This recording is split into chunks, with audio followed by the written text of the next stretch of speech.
Well, good morning. Welcome to today's vlog. You ever wonder if it ever stops raining in Idaho?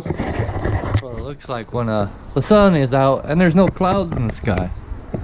Look at those beautiful mountains. Look at those beautiful mountains. This camera needs charge before I do my project for today. Yeah, I wish we could go out driving around, but no brake pads on the pickup, no car seats, and no gas. So, what today looks like. Beautiful day in the neighborhood.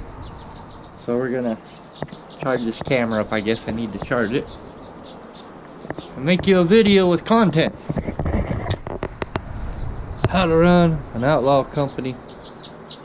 Or be an outlaw driver. Figure's a good topic. Right? I mean, I'm gonna be accused of calling people meth heads and all that. Might as well expose what a real outlaw company is. Why not? I mean, hey, the views are up. We're at 2,100 subscribers. Thank you, people. I see a little dog got a new truck. Nice looking W9 there. Only part about that year, that W9, I like the 06 and newer dash, but it's a nice looking truck. I'll give it to him. And the little guy's got a new truck too. He's got one of those new Volvos. It's alright. They didn't change the cab design, but it looks different. It looks nice. Yes, I have a plan to go back. Where, I don't know. We're gonna look. Because there's sure nothing around here. It's not working out. Unless I get a phone call in the next 2 days. So, anyways, we'll see you soon. Right? Well, the camera is on. So, how to run an outlaw company. Let's get to the topic, alright? Make this video as long as we need to, if we have to. And if you got any other trucking topics you want to talk about, just leave it down in the comments. We'll come up with something. So today's subject's how to run an outlaw company and how to be an outlaw trucker. Very touchy subject. I whited out the company's name on this logbook. We're not going to mention no names. But y'all know who these outlaw companies are. They're out there everywhere. They're just not one. There's still a few. They're now in their 99 Fitzgerald gliders or whatever they built. Or maybe they pulled out a newer engine out of a newer truck and put an older engine in so they wouldn't have to go to E-logs. Now, I've said it in my past. There's nothing wrong with E-logs. It's not the E-logs itself. It's the hours of service and all that good stuff. And let's get to the hours of service, because when I started in 03, we got a pin right here. I don't draw straight lines, but you used to be able to get my pin cap off. Now I know where my pin is. It's been up here the whole time. So let's say we started at midnight, did our pre-trip, drove a couple hours, right here, right there, and we drove a couple hours. This is when I first started. Well, let's say we drove. Let's say I drove 4 hours. I started feeling tired, right? When I started feeling, these are good hours service. These are the ones I liked. Not this new crap we got to make you run tired. And I don't care what you say. You can be on E-logs all you want. Oh, I'm not tired. You're full of it.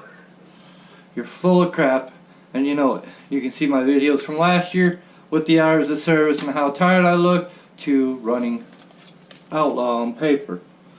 What you guys call outlaw on paper. But really, it's not being outlaw on paper. It's being safe with what your body can do.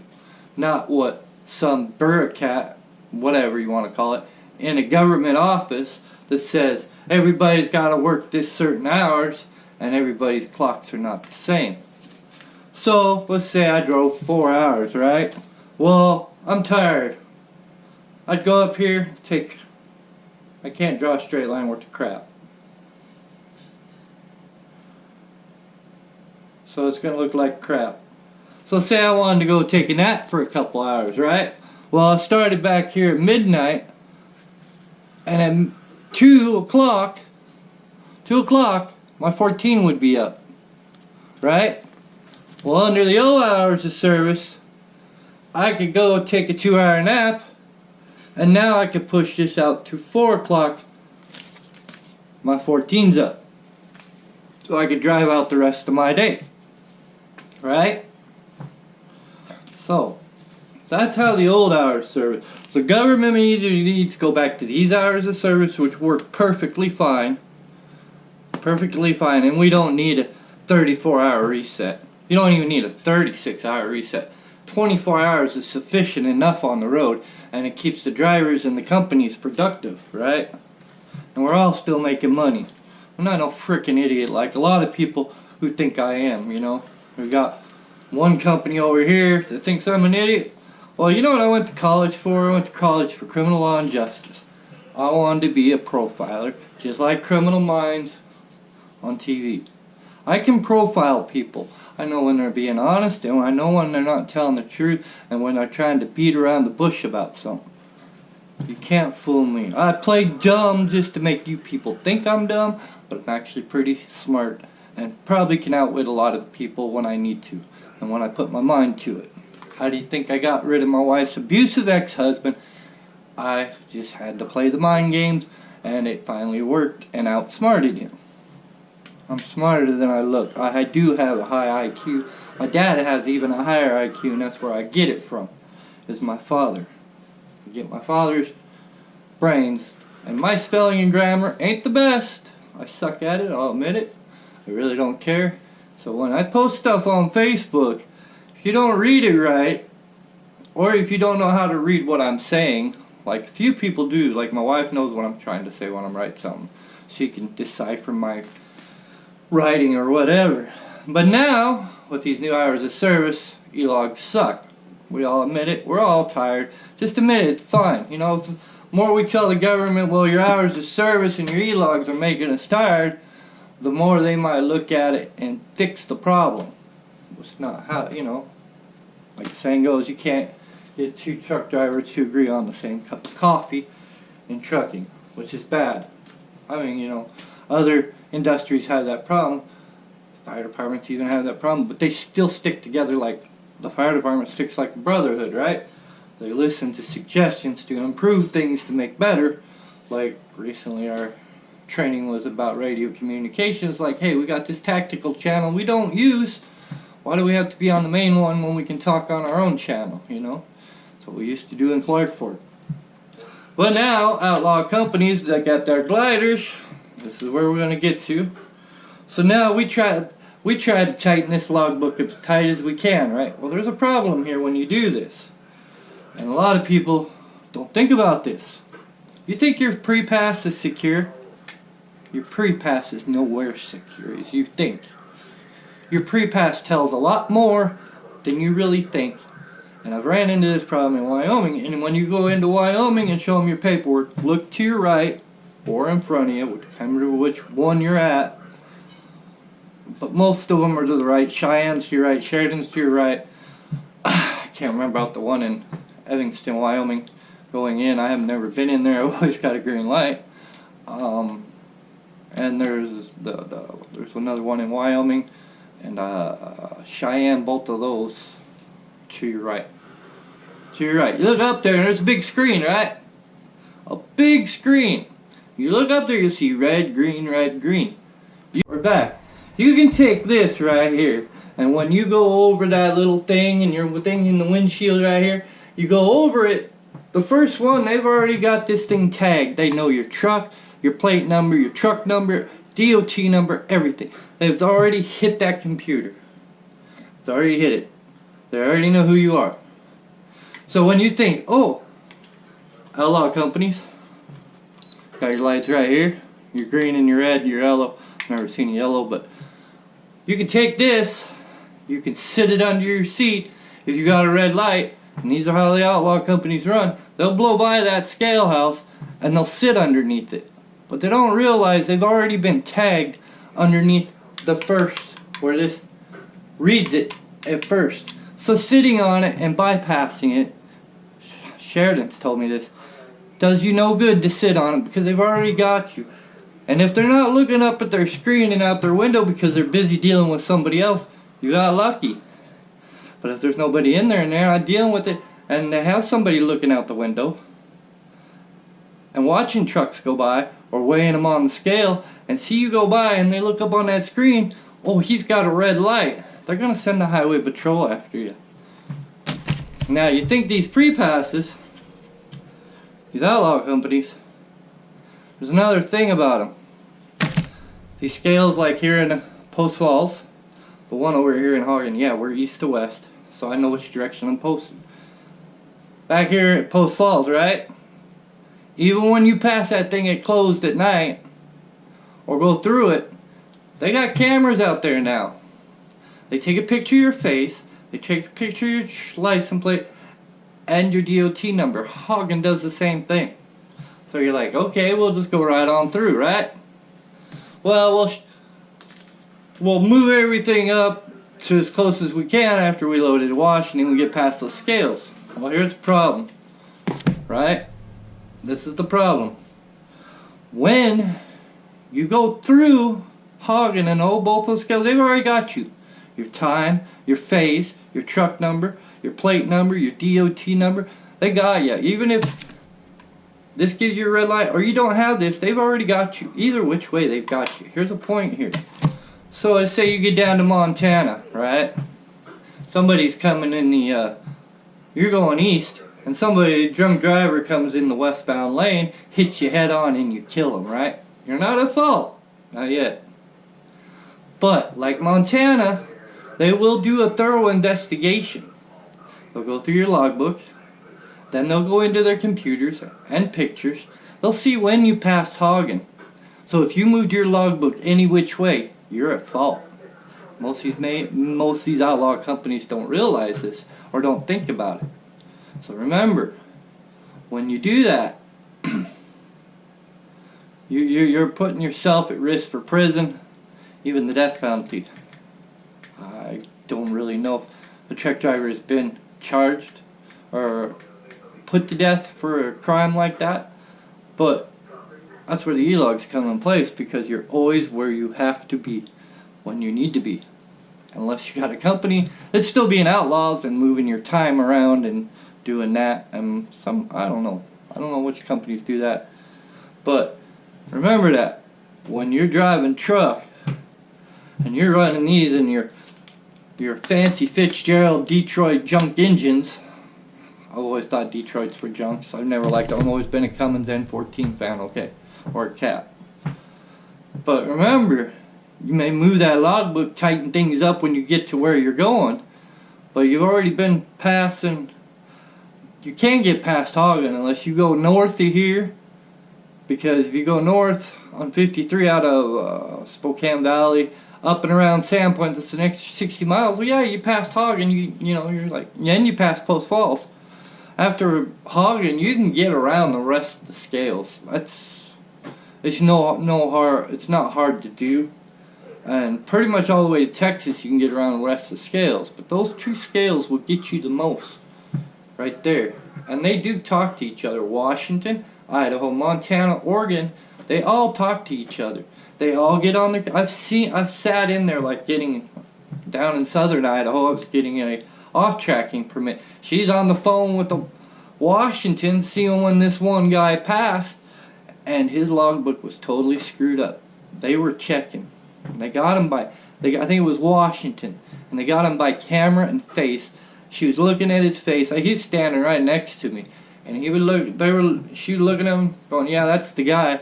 And his times didn't match up with his logbook. He got put out of service for 34 hours right there at I think it's an 84 scale, just west of Twin Falls, or east of Twin Falls. So you gotta really watch it. They do know when you're passing scales. So, you know, and they also can call, you know, like if you kill somebody, even though it wasn't your fault, they can call and see when you picked up every stop and on the date. And I'm getting to a point about that right now. So here's a trip pack, right? Right here's where you put your amounts for your lumpers, tolls, and all that. They don't fill this out in the back. Why? So if you have a lumper like when you unload, they're gonna take the bills of that load. If you need to move things around to like the day before or the day after, they're gonna take that and they're gonna white out the date on the bills, and they're gonna put a different date on there. They're gonna and hide it. You know, they're gonna move everything so you can take your logbook and move it back a day. So if you need to move back a day to gain hours, like 34-hour reset, then you know, they put a note in their trip envelope letting the people in the office know that this is how we're gonna fix this solution. And you know, DOT, and it hides it from DOT. And really, DOT can't do nothing. The only thing they want to do a thorough investigation and an audit on a company is go through like hog and scale. If it's one of their scales, or if it's Idaho's going to do a thorough audit, they're going to go in and they're going to see when their trucks, they can even, like I said, they can even, wherever I did with it, they can even take and look back on the pre-pass. Don't tell me they can't, because Wyoming's, I've already talked to Wyoming about this. I got nailed. This pre-pass got me almost a ticket once too. Not this particular one, but one in the past, because I passed one scale faster than I started my logbook. So when I passed billing scale or lower or whatever, they looked on this. They looked on that. And when they pull up the DOT number, it's right on their computer. It says pre-pass on it. And then they look at the time, and I was running 10 minutes faster. That means I started my logbook 10 minutes quicker. And they either could have got me on speeding or falsifying my logbook, but you couldn't really prove it because it happened in Montana. Even though Sheridan's a Montana-Wyoming port, she would have had to send a highway patrol down from Montana to give me a ticket, and there was no one close to do that. So I got away with a verbal warning on that. So remember that. That's how, if you want to run an outlaw company, that's how you do it. You hide things. It's pretty much hide and seek things, move things around, you know, and then I might get conflict for this, but I really don't care. I'm to the point I don't care about nothing. But, you know, like past videos, you see me going from this point to this point. That's how I've done it, you know. Move time around, tighten things up on this to make things work to get there, because these outlaw companies want to run you hard. They want you to do 1,000 miles in a day, 13 hours of driving, and you know, if you get weather or traffic that ties you up, then you tighten things up like when you get places. So if I load in Washington and then I go to Hagen and then come home, I'm already past the scale. I'm already past. So, you know, then I would tighten things up from the day before. I say I started loading at 6, and then it'd be tighten everything up there. It took me 15 minutes drive here, 15 minutes to load here, 15 minutes drive there, and so forth. So then when I get to Missoula, then I would show I made it to Missoula, and then I'd start my trip there by fueling up. Let's talk about fueling too. A lot of these outlaw companies, they don't keep track of time when you fueled up. If DOT looked for their times on their fuel up, it would never match what the logbook says. That's how you run outlaw. So as long as you filled up from midnight to midnight, well, Central Time in most cases, because that's where most of the fuel cards are out of. So it will, like Montana would be 11 to 11. If you filled up in that 24-hour time frame, Idaho would be 10 to 10. So if you filled up in that 24-hour time frame, you could show it anywhere from 11 to 11, as long as it's on that log day. Why DOT doesn't look at the time on those, I have no clue. Normally they do. No, it's, you know, who knows, every company I worked for, you always had to have your fuel time within the 15 minutes of when you fueled. And that's the advantage of e-logs, is because paper you have to show 15 minutes, unless you can do it under 5 and fill 300 gallons of fuel up under 5, which is impossible. You could possibly flag it as fueling and don't have to show it on duty. So, but if it's over 5 minutes, then you have to show on duty. So, and that's how how you want to be an outlaw company, that's how you can do it. So if you got any other topics you want to talk about, just leave a comment down below. And pretty soon these outlaw companies with these gliders, because we all know probably about another year and a half, everybody's going to have these logs. They're going to have to put them in one way or another. And that's the other thing, you know. These Fitzgerald glider trucks got these motors in them. They're pre-2000. There's an ECM hook up there. There's a way to hook into the motor and put the E-log in and run it. So, but my question, E-logs, yes, I like them, and no, I don't, because of the hours of service. It makes paperwork doing this crap every day, getting up, instead of just hitting the button and going. Makes it easier than to have to worry about this, because it's pretty much E-logs, you know, if you do it right and put in all your information and do everything right. And on E-logs, you only have to show 5 minutes of loading, unloading, pre-trip. We all know it takes longer than 5 minutes, but that's all DOT requires. I've never had a problem in the last 5 years of E-logs doing it that way, and all that. If I'm going to get back to trucking, working on it. So, just don't know what I want to do right now. Do I want to go back to reefer? Do I want to go to dry box? Try flatbed, even though I've got a bad back and now my knee's giving me issues, because I think I tore out the meniscus, whatever, and all that. But that's how the outlaw companies run, operate. They expect you, and then, you know, you think mega carriers are bad about not giving you time off. Well, when things get tough because they don't have the size of fleet of trucks of 1,000 or even 100, you know, 100 to 20,000 trucks, then they got to run their drivers out to 6 weeks, which, as hard as they run, after 3 weeks, you're pretty much burnt out and fried, and you want to just say screw it. Your mind goes crazy, and that's pretty much happened on my end, you know. Now that I've recovered and had a couple weeks off and caught up with myself, it's not so bad anymore.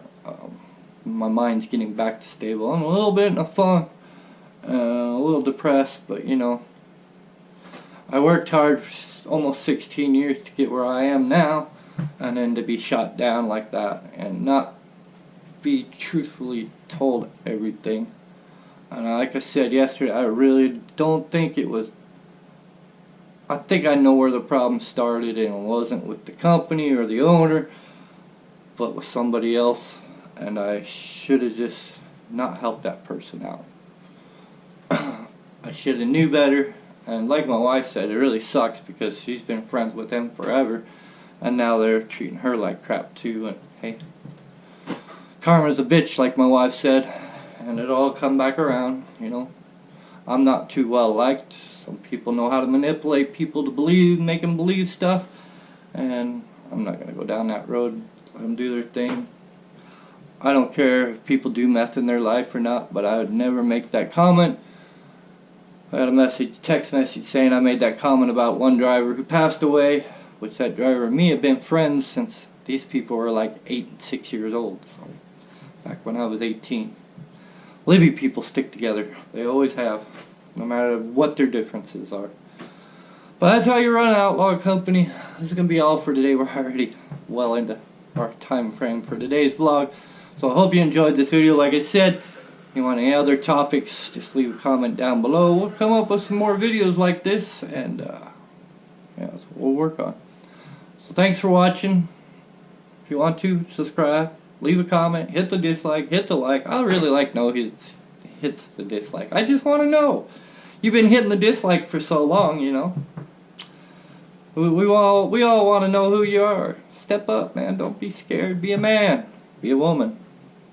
So, anyways, hope you enjoyed today. It's a little better content than I know you like driving around. It's a beautiful day. I wish I could just load the kids up. But like I said, my pickup needs brakes. And it needs gas. And I would take you for a wonderful drive today. Pritchard Murray has a training extrication Saturday, but fortunately I can't go because of the pickup. So, anyways, y'all be safe. Give those truckers face. God bless you, and don't judge each other for who they drive for or what they do. So, outlaw trucking, if it's done right, it's done safe. It's done to what a human body can possibly take, but there is limits, and when you push that hard, 3 weeks is enough for one driver. Give them a break, let them have a week off, and want to be with their family, because you're going to burn your drivers out if you run them at 6 weeks at a time. So if you can't get drivers, relief drivers, you know, maybe you need to change the way you treat people. Maybe, you know, some people, you know, I don't know. It is what it is. Y'all be safe. Good night, my family. See you tomorrow.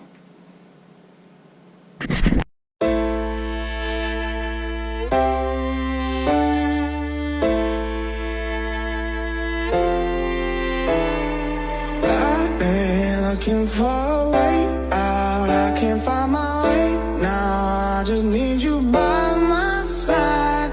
Lately, I've been thinking